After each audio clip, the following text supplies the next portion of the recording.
everyone, my name is Michelle and thank you for joining me on this session where we will be speaking about the angels. What are the angels' roles specifically during this time on the earth? Who are the angels? Who are the archangels? And how are they supporting humanity at this time? I would also like to address how we ask, how we work with the guidance, how do we receive guidance from the angelic realm, how do we work with the angels in our day-to-day lives. I am a spiritual coach and healer, and I've been working with the angelic realm for more than 15 years.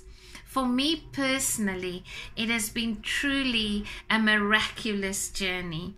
There is so much evidence in my own life and also in the lives of my clients of how divine beings and angelic support have assisted them through the most traumatic times, through times of building their businesses, through times raising children, relationships, heartache, but also the good stuff, amplifying joy, amplifying abundance, helping us to let go and release and forgive and moving into the vibration of receiving and feeling worthy and deserving of that. I specifically work in the areas of love, relationships, and specifically in that also the soul contracts that we encounter on our journeys, and also the area of manifestation, whether it is moving into doing what you love, taking that step, starting your own business, or really just assisting you in your corporate career. The most important thing is to be aligned to the vibration of love, to love what you do, to love life, to love thy neighbor. And that's not always possible. And that's why we need the support and the compassion and the grace and the guidance from the angelic realm. What are the angels and what specifically is their purpose during the times that we are experiencing now? There are 1,000 trillions of angels around this planet right now that is assisting, that is helping humanity. And very often you may have heard about a miraculous event or someone being saved from a specific accident. How did that person come out of there unharmed? Sometimes we hear phrases such as, it must have been a miracle, or this wouldn't have been possible, or in conversation, what are the odds of this? How was it that I met this person at this specific time? How was it that I had an encounter at a coffee shop and then we ended up doing business together? These are the behind scenes work from the divine beings, the angelic realm. Yes, we do also have guides, our master teachers and guides that assist us on this journey. How blessed we are. There is also the level of the archangels. And the archangels' specific mission is healing. When we need to heal from a situation, when we need to apply divine understanding to a situation, when a specific incident in our lives or a situation brings about a soul learning that adds to our ascension and spiritual growth, it's mainly the work of the archangels. And we can forgive, we can learn how to let go, we can, especially working with grief and sorrow. Most importantly, there are situations in our lives, whether it involves a situation or another person, where we do need to apply a change of heart. There are situations where we feel that someone else in our lives need a change of heart. This is where the angels come in.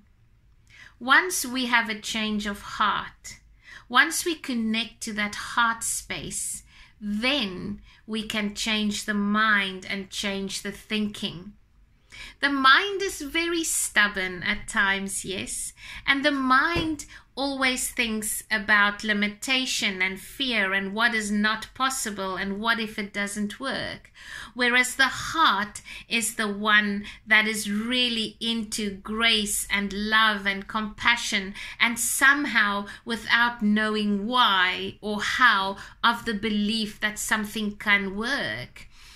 And when we don't make the link back to the mind, that is then when we get into a situation where we say, I'm not going to trust again. I'm not going to believe my heart again, because it ends up in hurt. You see, if we follow the heart, it's my opinion, and I've seen it so many times, that we shouldn't have the heart and the mind in competition, yes? No, we follow the guidance of the heart, and then we use our beautiful mind to move into a different way of thinking, letting go of the old way of thinking, and the mind and the heart can work beautifully together in being wise, in being objective, in being filled with compassion and grace. It's lovely if these two are companions and not in competition with one another. There are 7 main archangels who have different spheres of healing. And then we have a number of other archangels who assist and support us. And these are truly in the areas of work, in the areas of resources or money, in the areas of purpose, mission, light and truth, in the areas of being positive and applying wisdom. And I can't go through all of them now, but I'd like to introduce you to most probably 3 or 4, and then most importantly, how can you work with the archangels during these times, and how do you ask for guidance? Most commonly known is Archangel Michael, and most of the people call upon him and know that they can call on Archangel Michael for safety, whether it's personal safety, whether it's keeping our belongings and our homes safe, and generally is the archangel that people know to call upon when there's negativity or fear. Especially if you feel a little bit uncomfortable around certain energies, or don't really know the vibration or the truth. You know, when you don't have clarity. And very often we call on Archangel Michael to strengthen our confidence and bring clarity in a situation. Archangel Raphael, known as the divine physician, the archangel that assists us with the physical body, understanding the emotional causes of a specific disease or ailment. But also lovingly, I refer to him as the psychologist, because he really can assist us to, in relationships, communicate our truth. Communicate those things that are difficult to communicate, and also, you know, things that we need to speak of, to let go. The emotional turbulence we so often experience, because it does make the physical body weaker. Archangel Gabriel, the archangel of truth, putting your truth out there, shining your light out there, understanding your purpose, and perhaps maybe understanding a little bit more of your mission. Career-wise, what is it that you would love to do, and opening up that creativity? Archangel Ariel is the archangel of death and transformation. In physical death, we have the angels that assists us moving over or transitioning to the other side. So our loved ones that we have lost or that we grieve over are being carried and supported, and Archangel Azrael is there to assist in that bridge, by the golden bridge, to assist our loved ones. And also for us that's left behind, that's grieving, that feels the loss, that feels the sadness. I always imagine Archangel Azrael's big, huge wings comfort me in a time of sorrow or worry or sadness. There's so much comfort there.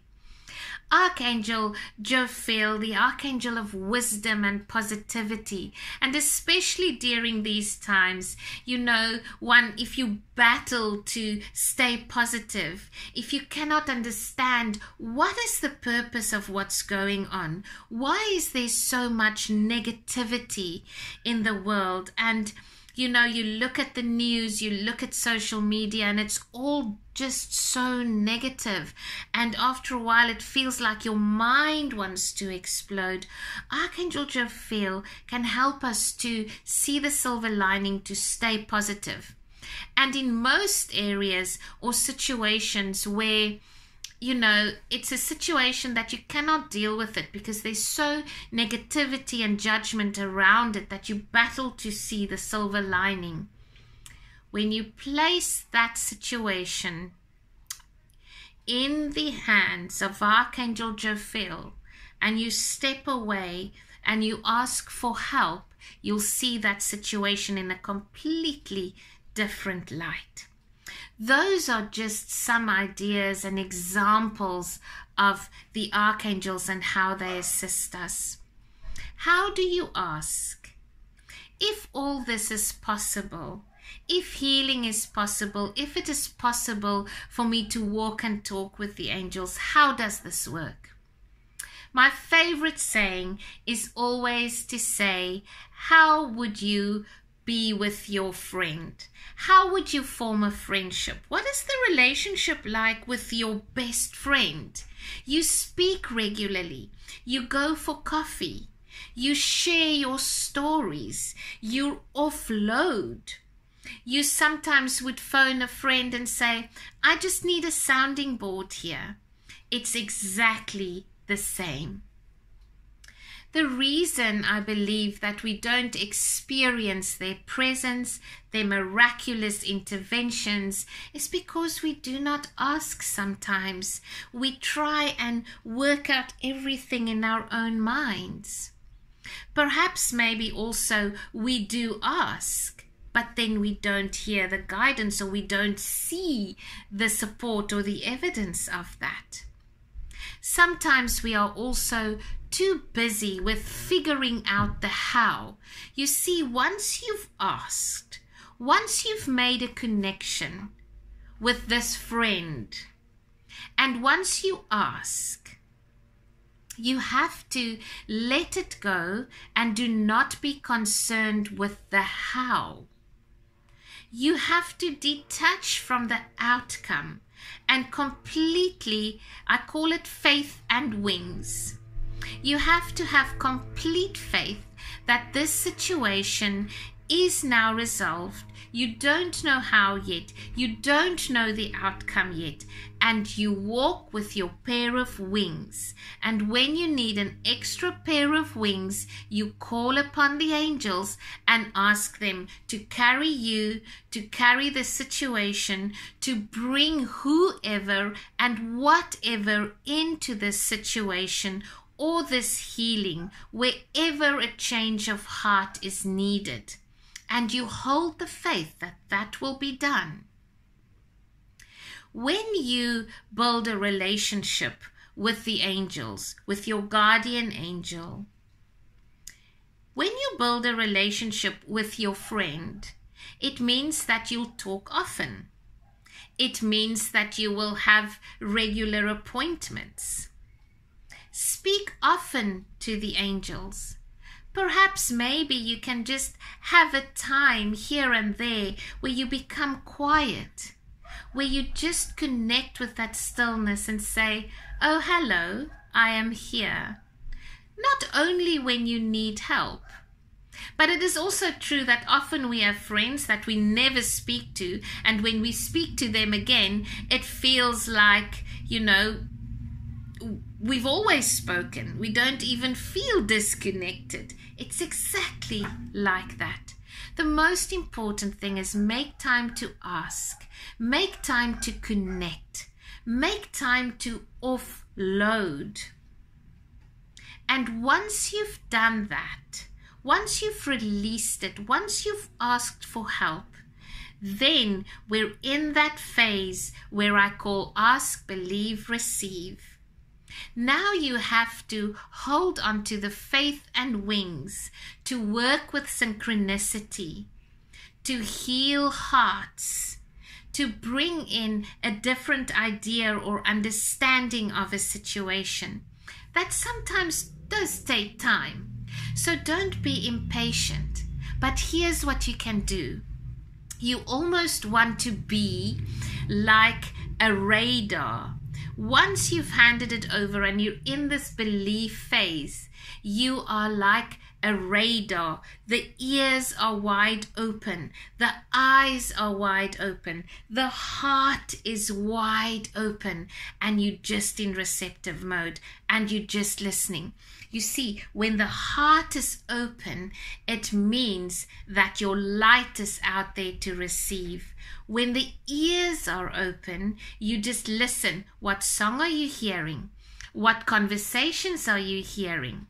Perhaps maybe your teachers or your mentors or friends are sharing their opinions. Sometimes we are closed off from the opinions of others because we have our own idea about something.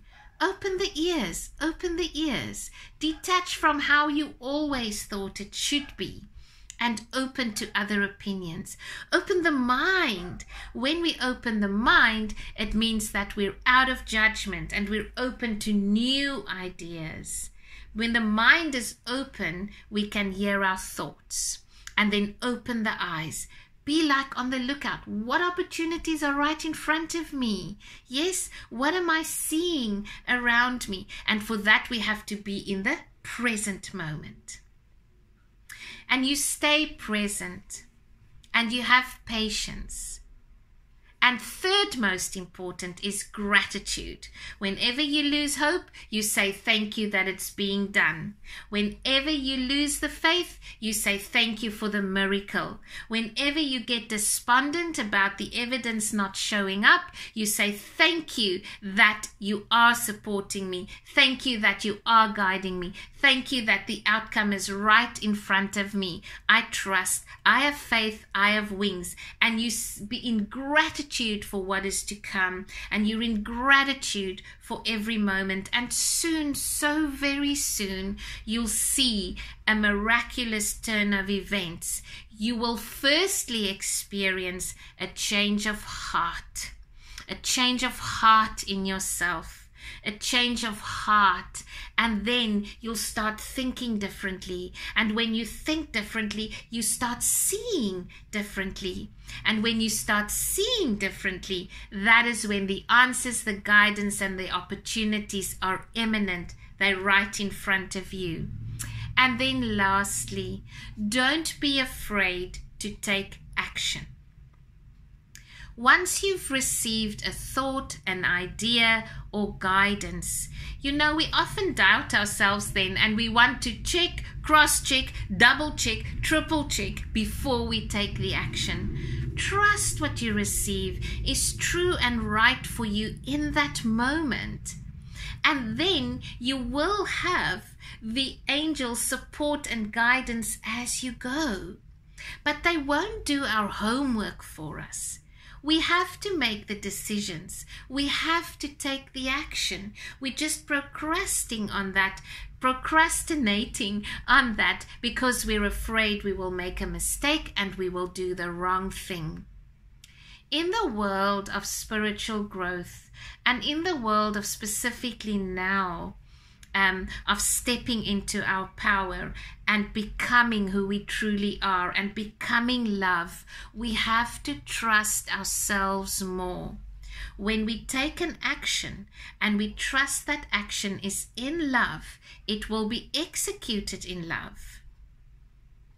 Yes, maybe we can change something, alter something, learn from someone else, learn from the situation, take a different course of action next time. But the more we take the small steps, and our companions, we're doing it in love. I love myself, I trust myself. Take the action, heed the guidance, implement the guidance. That's the only way that you will receive the next step. That's the only way that you will learn from it. Take the risks in love. The opposite of fear is love. And the more you do this, the less you will doubt yourself. The more you cross-check, double-check, triple-check, the more you will doubt yourself. The angels walk with us. The angels know our hopes, our dreams, our wishes. The angels know what plans we are busy with, and they are there to help us to execute them. They are there to help us to make those dreams come true and achieve them.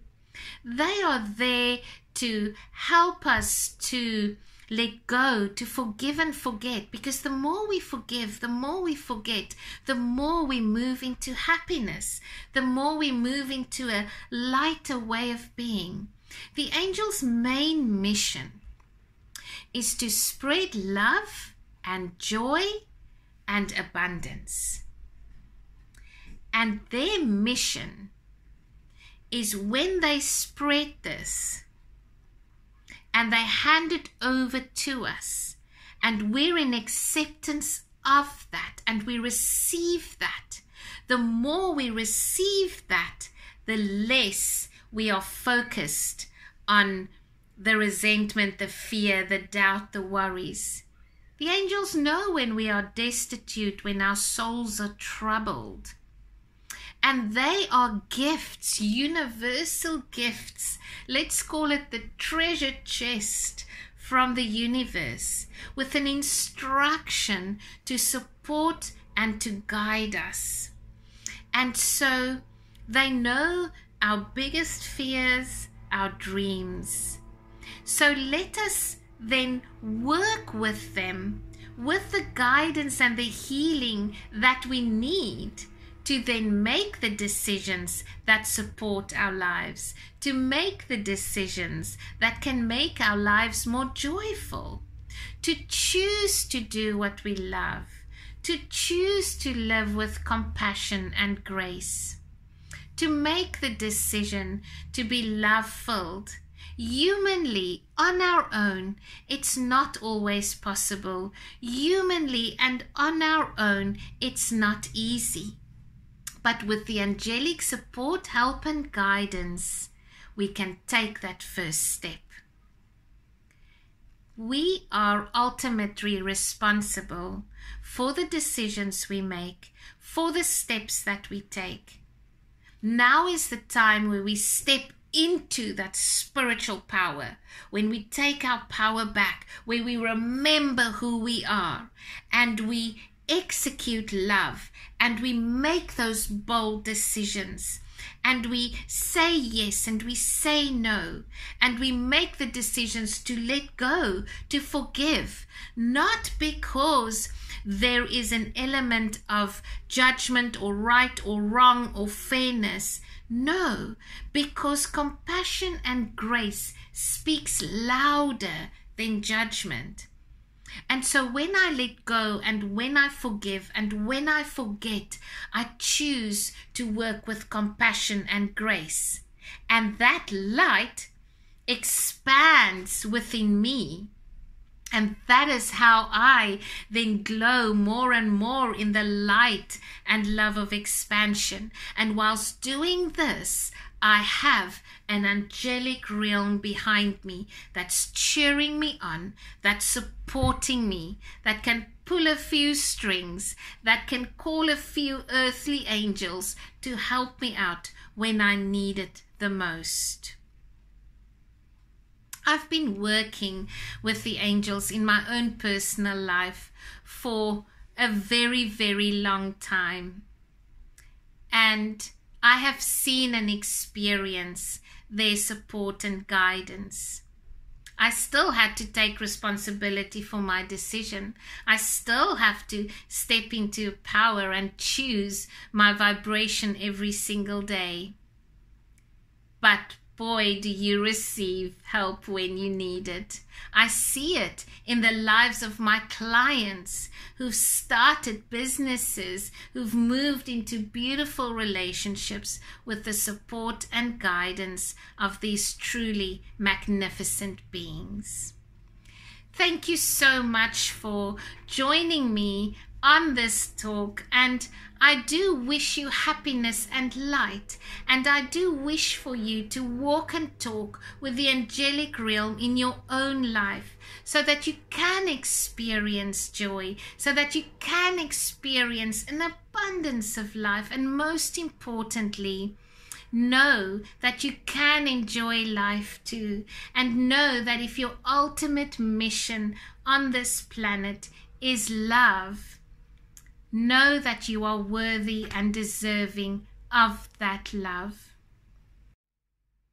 If you need any further guidance, if you have specific questions about this talk, you are most welcome to email me at michelle@michellevooght.com.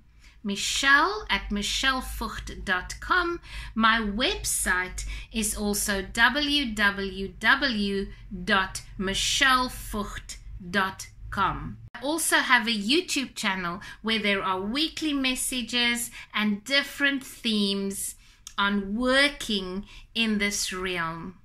Most importantly, as a parting thought, spiritual principles are practical and simple, and we do not have to complicate them to implement or understand them.